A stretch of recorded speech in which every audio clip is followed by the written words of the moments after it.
Existem muitas lendas e teorias da conspiração relacionadas às riquezas roubadas e escondidas pelos nazistas, certo? Mas, e se eu te contar que um desses esconderijos foi encontrado ainda durante a Segunda Guerra Mundial, hein? E não foi só ouro que foi encontrado nesse local, não. Mas também obras de arte roubadas, dinheiro alemão, dinheiro estrangeiro, joias e também diversos outros itens de valor. Você conhece essa história? Ficou curioso? Então não saia daí, porque nós iremos te mostrar tudo isso no vídeo de hoje. Começo da invasão aliada na Alemanha. A invasão da Alemanha pelos aliados foi uma série de operações militares conduzidas pelos aliados ocidentais durante a Segunda Guerra Mundial no teatro europeu. Para preparar essa invasão, as forças anglo-americanas realizaram diversas ofensivas, com o objetivo de tomar pontos estratégicos em ambas as margens do rio Reno. Finalmente, em 22 de março de 1945, os aliados cruzaram o Reno, iniciando uma invasão em larga escala, que avançou rapidamente pelo oeste da Alemanha, do Báltico no norte até a Áustria no sul. Na região nordeste do país, as atenções estavam voltadas para a cidade de Gotha. No entanto, o destino os redirecionou inesperadamente para Mérquez, na Turíndia. Algumas semanas depois do começo da invasão, o 3º Batalhão do 358º Regimento de Infantaria ocupou a vila, sem saber que estavam prestes a fazer uma grande descoberta. Vários sussurros circulavam sobre ouro escondido do Reichsbank, isso na mina de potássio de Kaiseroda. No início, de fato, não passavam de boatos, que, como veremos mais tarde, aumentariam a atenção das tropas de Patton. Mas como tudo isso começou? Por quais razões os nazistas colocaram riquezas ali? Vamos falar mais sobre isso a seguir. Escondendo o ouro. Bom, como nós já sabemos, a guerra estava muito próxima do fim. Mas a revelação das riquezas ocultas na mina ainda estava só no começo. Com Berlim sendo abalada pelos constantes bombardeios aliados, uma decisão crucial foi tomada pelos nazistas para salvaguardar a riqueza do Reichsbank alemão. Diante da ameaça iminente, uma operação secreta foi organizada para transferir grandes quantidades de ouro e também moedas para a mina de potássio Kaiseroda, em Mérquez. Em 11 de fevereiro, um comboio de vagões levou 1 bilhão de Reichsmarks, que era a moeda da Alemanha nazista, reservas de ouro e um significativo estoque de moeda estrangeira para as profundezas de Mérquez, escondendo-os em um cofre especial, que ficou conhecido como Sala Número 8. Bom, simultaneamente, em uma complexa rede de movimentos, moeda e pessoal foram enviados para a agência do Reichsbank em Erfurt. O escritório de economia e administração da SS, famoso por supervisionar campos de concentração, aumentou o drama surreal ao transferir o saque confiscado, sendo joias de ouro, títulos e moeda estrangeira dos campos para o Reichsbank.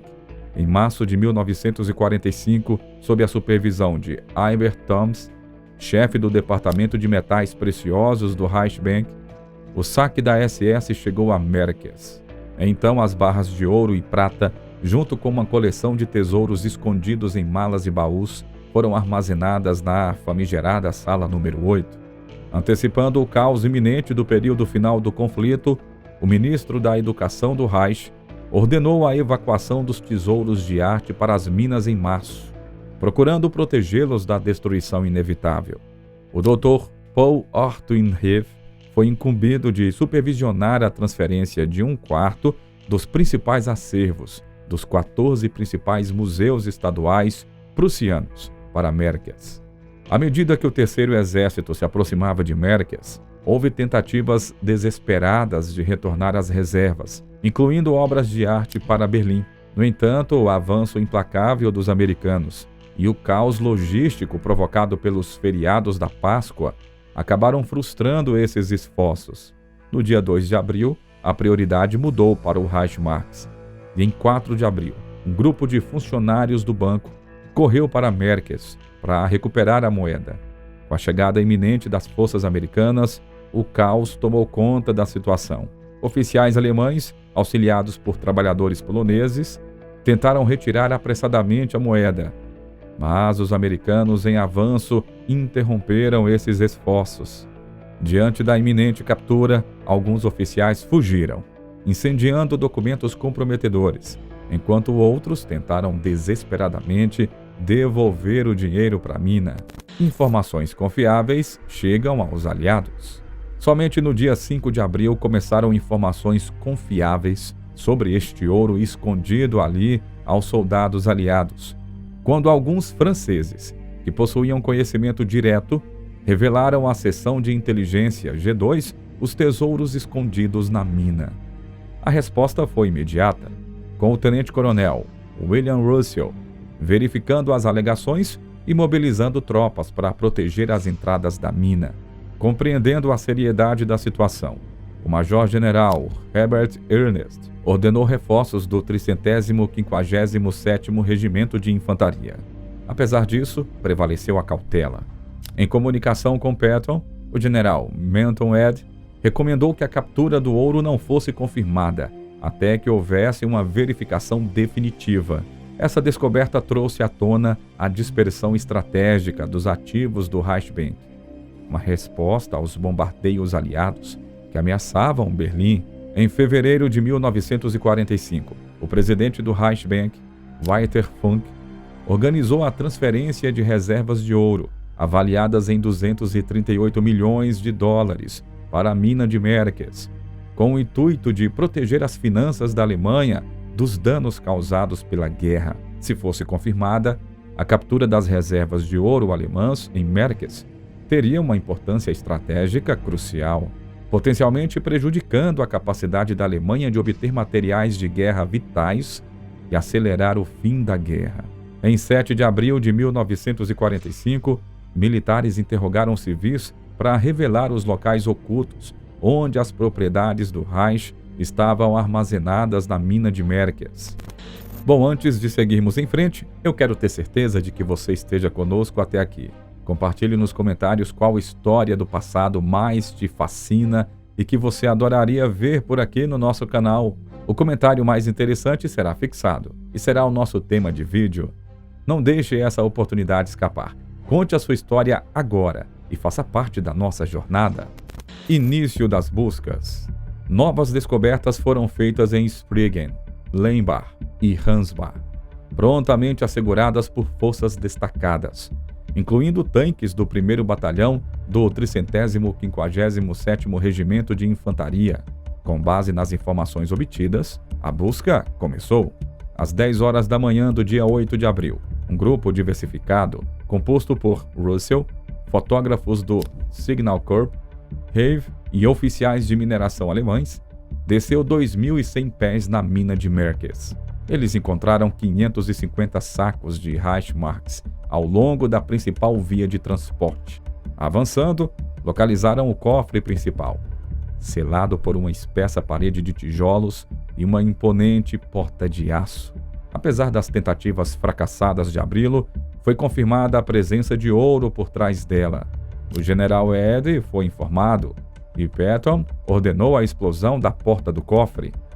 Às 17 horas, a maior parte do 357º Regimento de Infantaria se retirou, enquanto que o 1º Batalhão permaneceu para proteger as estradas da mina.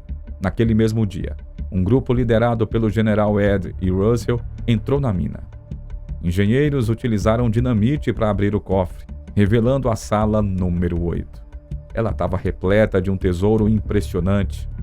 8.198 barras de ouro, variados itens de ouro, diversas moedas, barras de prata e muito mais.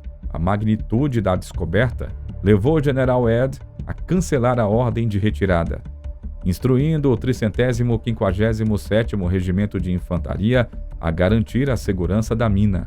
Enquanto o inventário do tesouro prosseguia, obras de arte foram encontradas em outros túneis, atraindo oficiais de museus, belas artes e arquivos. As notícias da descoberta do ouro chegaram a Patton, que rapidamente contatou o general Bradley, buscando a intervenção do Quartel-General Supremo da Força Expedicionária Aliada. Reconhecendo as implicações políticas se acaso o achado se tornasse público.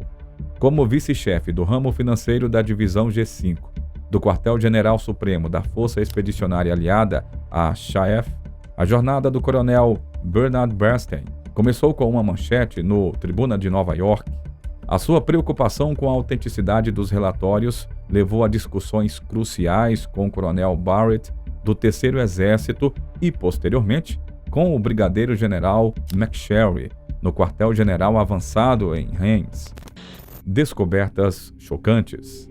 Em pouco tempo, o general Eisenhower confiou a Bernard Bernstein a responsabilidade pelo comando das operações relacionadas ao tesouro encontrado na mina de Marquez.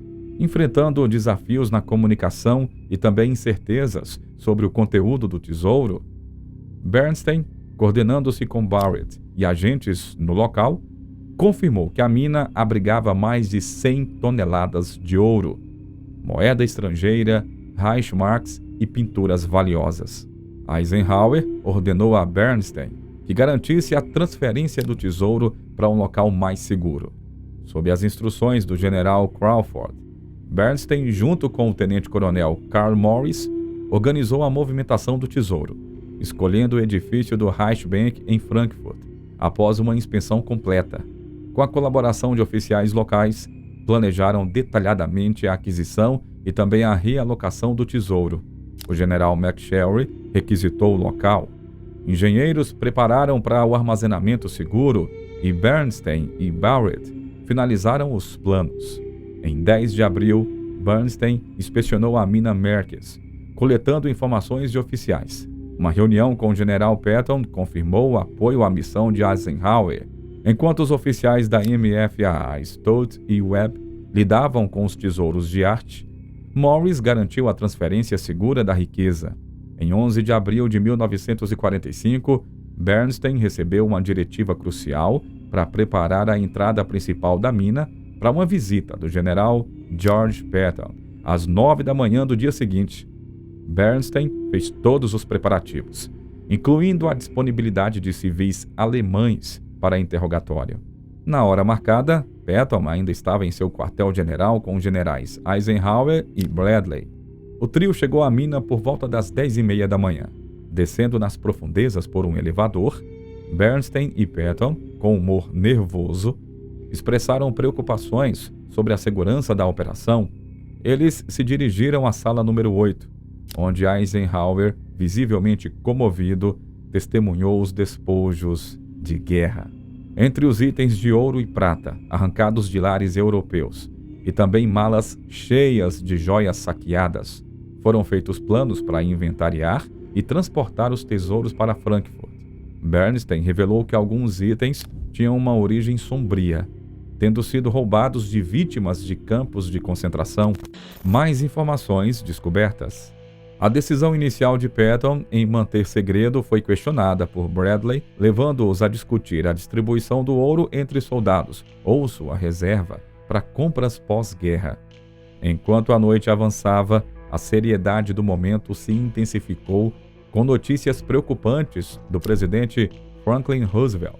Bernstein conduziu entrevistas após a visita, revelando detalhes das complexas políticas alemãs, que levaram ao armazenamento de tesouros em minas e túneis. Em meados de abril, Morris organizou a transferência de um valioso tesouro artístico. Morris colaborou com altos oficiais militares, incluindo o coronel Perry e o vice-chefe de engenheiros de transporte, planejando cuidadosamente a distribuição de pessoal e medidas de segurança. Enfrentando desafios ao inspecionar obras de arte em Hansbach, devido a um elevador com defeito, Stout, da MFAA, voltou a Marquez e descobriu arte espalhada entre itens encaixotados. Reconhecendo a urgência da embalagem correta, Stout preparou meticulosamente as obras de arte de Hansbach para que pudessem fazer a mudança iminente. Em 12 de abril, uma equipe de Frankfurt desceu para auxiliar. As tarefas foram atribuídas, incluindo supervisão das marcações de contêineres de dinheiro, análise de depósitos adicionais e também inspeção das profundezas da mina. Simultaneamente, 4 equipes começaram o inventário do conteúdo da mina. A mudança efetiva ocorreu no dia 15 de abril. quando 32 caminhões, formando a Força-Tarefa Whitney, partiram de Märkis para Frankfurt, sob a supervisão vigilante do coronel Walker, escoltado por infantaria e também polícia militar. O comboio iniciou um meticuloso processo de descarregamento, supervisionado por Bernstein. Ao mesmo tempo, os preparativos para o transporte de arte avançaram. O carregamento começou em 16 de abril.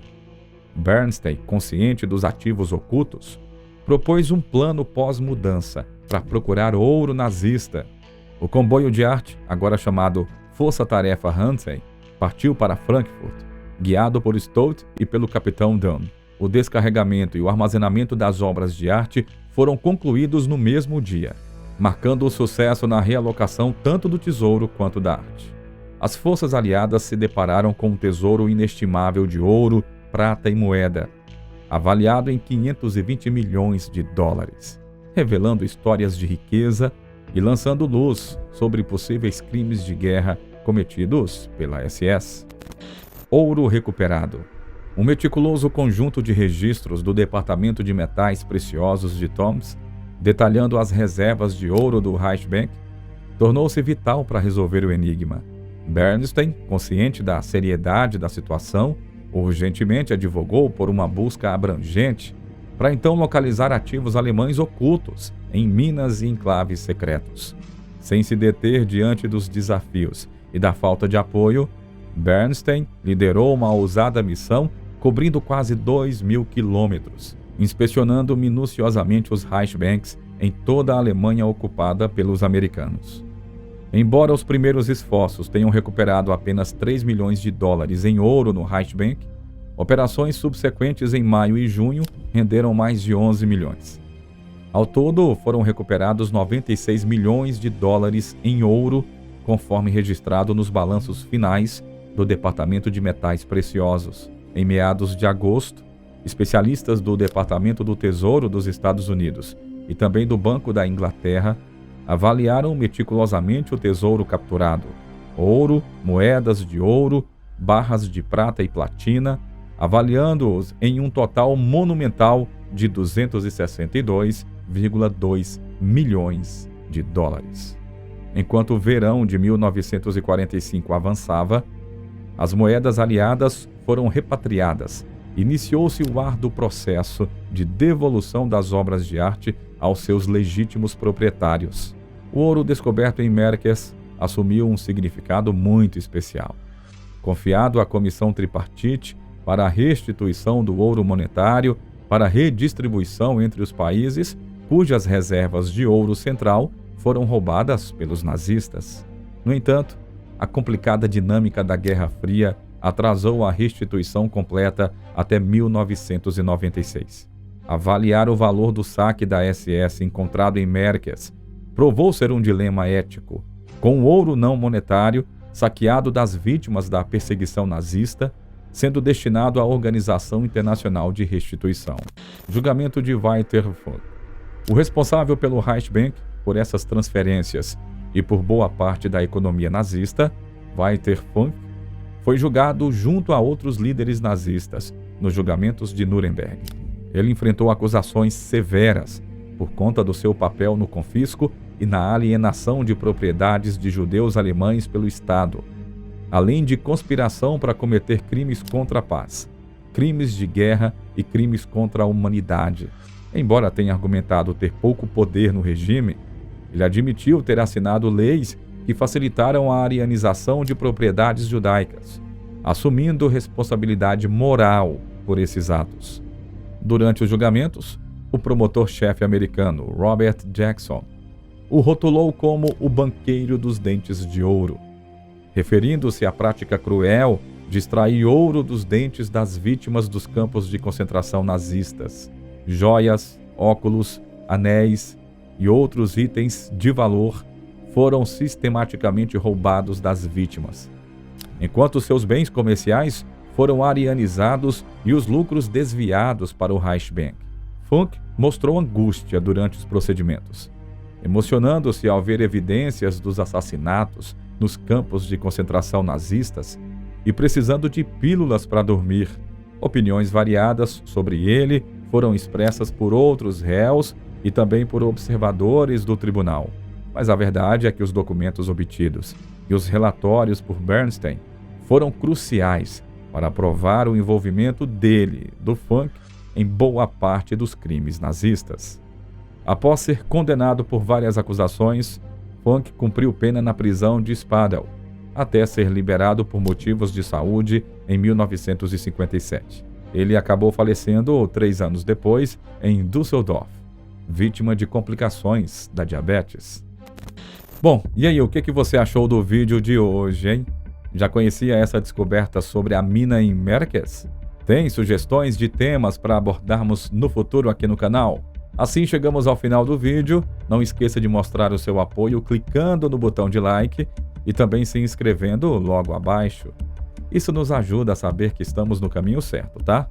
Agora fique com o vídeo que está aparecendo na sua tela de recomendações.